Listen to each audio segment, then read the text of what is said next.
Hey guys, what is going on? We are going to jump right into week 6. I can't believe we're already here. It's 6 weeks into 2023 and we are reading a book a week. My name is Justine Mater and we're going to talk about a book summary that I really enjoyed here, but it's also one of those things that my brain is going a million miles an hour. I loved this book because it confirmed a lot of my own methods in my business. And so I wanted to share again what this was, how it impacted me, and how I hope it will impact you. So again, my name is Justine Mater, and we are reviewing Words That Sell by Richard Bayan. Bayan? I'm not sure how to say the last name. I should have looked that up before I started the video. But regardless, the number one thing about this book is it's a comprehensive guide on how to effectively communicate to your target audience. And it's one of those moments where each and every one of us has to identify who's your target, who are you trying to serve? And we've all heard the rhetoric that, you can't serve everyone, all of that. It goes into detail on how you can use language to support you in this endeavor, right? So when we find the author, digging into the psychology of the language, how certain words evoke emotions and really shape the opinion that drives the sale. That's exactly what we want to be here to talk about. Not to manipulate, but to better serve. And that's what I'm all here about. So I hope you're here to do that with me. So number one, Bayan emphasizes the importance of understanding your target audience, understanding their needs, their wants, their problems, their circumstances. What is it? Where is it? And how do they find themselves in this position? How are you able to support them through this? So if you're not thinking about your client to the very detail, you may be missing something. You may not be connecting all of the dots that could further support that sale that's coming from you as the provider, right? So that makes you the solution in their scenario. And he had a lot of different lists and ideas on how you can set yourself up for success to support that person, right? So Words That Sell, it's not just about making the sale. And I want to make that super, super clear. It's about better serving. And that's what I walked away from this book of thinking and feeling. So I hope that supports you. Let me get back to notes here. I loved this part here. He emphasizes the importance of understanding your target audience so that you can be concise, you can be clear, you can save them time.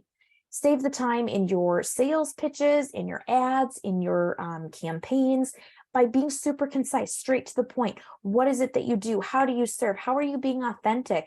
And so when I talked about earlier in this video, ways that I found myself being reassured, it's because I'm really authentic. I'm really straightforward. When I started my business, I had to be super upfront with people and be like, hey, I may not be able to do this right now, but I'm willing to work on this with you. I'm willing to, go forward with this. I was not a fake it till you make it. I know some other people will encourage you to just put on confidence and let it carry you through.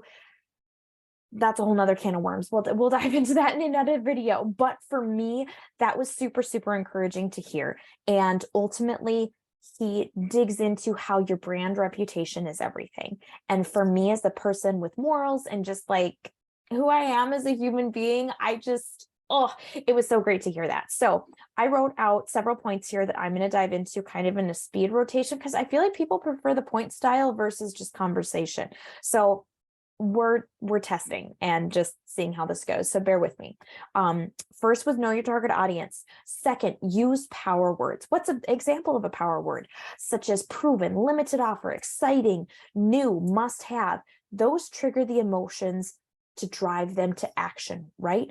To a result. And that's one of those things that when you're showing up to serve someone and you know that you have the solution to their marketing bottleneck, to their product bottleneck, to their in-home office issue, you want to invoke those powerful words to help them get over that hump, get over that fear, get over that whatever holdup.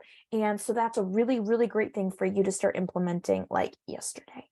And then third, we already kind of hinted at this, be concise and to the point. How are you doing this? What are you doing? Avoid the jargon and the stuff that people like to, I don't know, I feel like they think that they are uplifting themselves because they know all this cool stuff. No, bring it down to level earth, bring it down to where people like you and I can converse, have a conversation and be person to person, human to human, right? That's the best way to go about that. Then number 4, write attention grabbing headliners. What are your hooks? How are you grabbing their attention? Be like, hey, I got you.